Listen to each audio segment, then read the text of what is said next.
Next আমরা যেটা করব সেটা হচ্ছে রাউন্ড। রাউন্ড মানে আমরা জানি যখন আমাদের কোথাও একটা নাম্বার থাকে এবং তার দশমিকের পরে 2, 3, 4টে নাম্বার থাকে, তো তার উপর ভিত্তি করে আমাদের সেই নাম্বারটা একটা রাউন্ড ফিগারে চলে আসে। যেমন আমরা অনেক সময় বলি যে 99 রুপিস মানে অ্যাপ্রক্স 100 টাকা। ঠিক আছে, রাউন্ড ফিগার 100 টাকা আমরা ধরে নিই, বা আমার যেমন থেকে 499 মানে 500 অ্যাপ্রক্স। ঠিক আছে, রাউন্ড ফিগারে 500, রাইট? তো একই রকম ভাবে যদি 401 টাকা থাকে তাহলে আমরা বলবো যে রাউন্ড ফিগারে 400 টাকা। তো একই রকম ভাবে এটা রাউন্ড যে ফর্মুলাটা সেটা যে আমরা রাউন্ড আপ করতে সাহায্য করে একটা যে তার যে কাছের সবচেয়ে বড় সংখ্যাটা সেটাকে আমরা কিন্তু কাছের যে সংখ্যাটা, বড় সংখ্যা নয়, কাছের যে সংখ্যাটা সেটাকে কিন্তু এটা পিক আপ করবে। তো তার জন্য আমাদের এখানে একটা নাম্বার আছে 4.9798। ফর্মুলা অ্যাপ্লাই করার জন্য আমাদের যেটা করতে হবে is equal two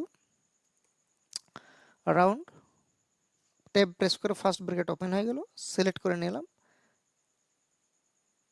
bracket close, hit on enter, sorry, hit on enter, and then আমাকে এখানে সিলেক্ট করতে হবে যে আমি কত ডেসিমেলে চাইছি। আমি 0 চাইছি, right? And then hit on enter, then get 5, that is 4.9798, it is approx to 5।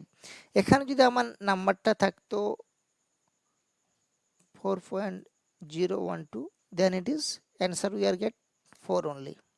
তো যেহেতু আমাদের নাম্বারটা 5 এর কাছাকাছি ছিল, 479798 লাইক দ্যাট, তো সেই জন্য এটা 5 করছিল। এখানে যদি আমি আবার এটাকে করি 9897, 9898, then here now data it goes to 5. Next আমাদের যেটা হচ্ছে মোড।